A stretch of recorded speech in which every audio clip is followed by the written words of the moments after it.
Hi everyone, welcome back. ಎಲ್ಲ C T ವಿದ್ಯಾರ್ಥಿಗಳಿಗೆ ನಮ್ಮ ಚಾನಲ್ಗೆ ಸ್ವಾಗತ. ಅವರು ಇಂಪಾರ್ಟೆಂಟ್ ಅನೌನ್ಸ್ಮೆಂಟ್ ಕೂಡ ಮಾಡಿದ್ದಾರೆ, ತಿಳಿಸ್ಕೊಡ್ತೀವಿ. ಚಾನಲ್ಗೆ ಸಬ್ಸ್ಕ್ರೈಬ್ ಆಗಿ ವಿಡಿಯೋ ಇಷ್ಟ ಆದರೆ ಲೈಕ್ ಮಾಡಿ. ನಿಮಗೆ ಗೊತ್ತಿರೋಕ್ಕೆ ಯಾರು ಕೂಡ ಇನ್ನೂ ಕೂಡ ಸಿ ಟಿಗೆ ನೋಂದಣಿ ರಿಜಿಸ್ಟ್ರೇಷನ್ ಮಾಡ್ಕೊಂಡಿಲ್ಲ ಅಂಥವ್ರಿಗೆ ಮತ್ತೊಮ್ಮೆ ಚಾನ್ಸ್ನ ಕೊಟ್ಟಿದ್ದಾರೆ. ಅದೇ ರೀತಿ ಅರ್ಜಿ ಶುಲ್ಕ ಸಲ್ಲಿಸೋಕ್ಕೆ ಮೀನ್ಸ್ ನಿಮ್ಮದು ಫೀಸ್ ಪೇಮೆಂಟ್ ಸಿ ಟಿದು ಕೂಡ ಅದು ಕೂಡ ವಿಸ್ತರಣೆ ಮಾಡೋದನ್ನು ಕೂಡ ಮಾಡಿದ್ದಾರೆ. ಮತ್ತು ನೆಕ್ಸ್ಟ್ ಇನ್ನು ಮುಂದೆ ಅದೇ ರೀತಿ ವಿಸ್ತರಣೆ ಮಾಡೋದಿಲ್ಲ, ಇದೇ ಲಾಸ್ಟ್ ಚಾನ್ಸ್ ಅಂತ ಹೇಳಿದ್ದಾರೆ. ಇದರ ಬಗ್ಗೆ ಅವರು ಬಂದ್ಬಿಟ್ಟು ಪ್ರಕರಣ ಕೂಡ ಹೊರಡಿಸಿದ್ದಾರೆ. ಸಿ ಟಿ 2024ಕ್ಕೆ ನೋಂದಣಿ ಮಾಡಲು ಕೊನೆಯ ಅವಕಾಶ ಎಂದು ಹೇಳಿದ್ದಾರೆ.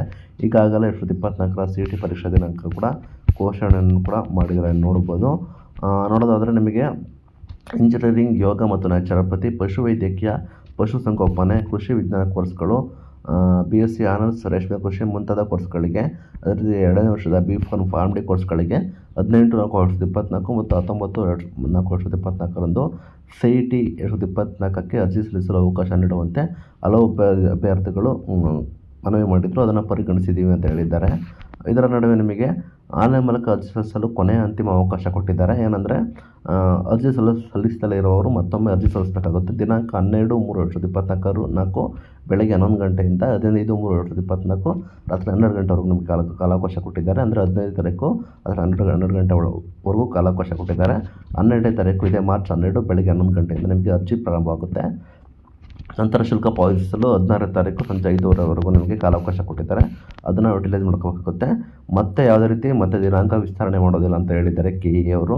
ಈ ಬಾರಿ ಸಿ ಟಿ ಪರೀಕ್ಷೆಯ ಪ್ರವೇಶ ಪತ್ರ ಹಾಲ್ ಟಿಕೆಟನ್ನು ಬಂದುಬಿಟ್ಟು ಏಪ್ರಿಲ್ 7ರಂದು ನಿಮಗೆ ಕೊಡ್ತೀವಿ ಅಂತ ಹೇಳಿದ್ದಾರೆ. ಇಲ್ಲಿ ಮೇಯ್ನಾಗಿ ನೋಡೋದಾದರೆ ವೈದ್ಯಕೀಯ, ದಂತವೈದ್ಯಕೀಯ, ಆಯುರ್ವೇದ, ಯುನಾನಿ, homeopathy, architecture, BPT, BPO, BSc allied health courses ಇತರೆ ವೃತ್ತಿಪರ ಕೋರ್ಸ್ಗಳಿಗೆ ಅಭ್ಯರ್ಥಿಗಳು ಆನ್ಲೈನ್ ಮೂಲಕ ರಿಜಿಸ್ಟ್ರೇಷನ್ ಮಾಡಿ ಅರ್ಜಿ ಸಲ್ಲಿಸಿ ಶುಲ್ಕ ಪಾವತಿ ಮಾಡೋದು ಕಡ್ಡಾಯ ಆಗಿರುತ್ತೆ. ಅದೇ ರೀತಿ ಪೋರ್ಟಲನ್ನು ಮತ್ತೆ ತೆರೆದಿಲ್ಲ ಅಂತ ಹೇಳಿದ್ದಾರೆ. ದಯವಿಟ್ಟು ಯಾರು ಕೂಡ ಇನ್ನೂ ಮಾಡಿಲ್ಲ, ಬೇಗ ಮಾಡ್ಕೊಳ್ಳಿ. ಷರತ್ತುಗಳು ಕೂಡ ಇದ್ದಾವೆ, ವೆಬ್ಸೈಟಲ್ಲಿ ಕೂಡ ಮಾಹಿತಿ ಪುಸ್ತಕ ಕೊಟ್ಟಿದ್ದೀವಿ, ಬೇಕಾದರೆ ನೋಡಿ ಅಂತ ಹೇಳಿದ್ದಾರೆ.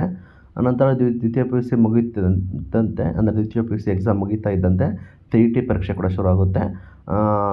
ಪರೀಕ್ಷೆ ಏಪ್ರಿಲ್ 20-21ರಂದು ನಿಗದಿಯಾಗಿತ್ತು. ನಂತರ ಅದನ್ನು ಪರಿಷ್ಕರಣೆ ಮಾಡಿ 18-19-20 ಏಪ್ರಿಲ್ 18-19-20ಕ್ಕೆ ಪರೀಕ್ಷೆ ಕೂಡ ಮಾಡಿದ್ದಾರೆ. ವೇಳಾಪಟ್ಟಿಯ ಪ್ರಕಾರ ನಿಮಗೆ ಪರೀಕ್ಷೆ ಕೂಡ ನಡೀತದೆ ಅಂತೇಳಿ ಅನೌನ್ಸ್ಮೆಂಟ್ ಕೂಡ ಮಾಡಿದ್ದಾರೆ. ಇದು ಇವತ್ತಿನ ವಿಡಿಯೋ. Thank you.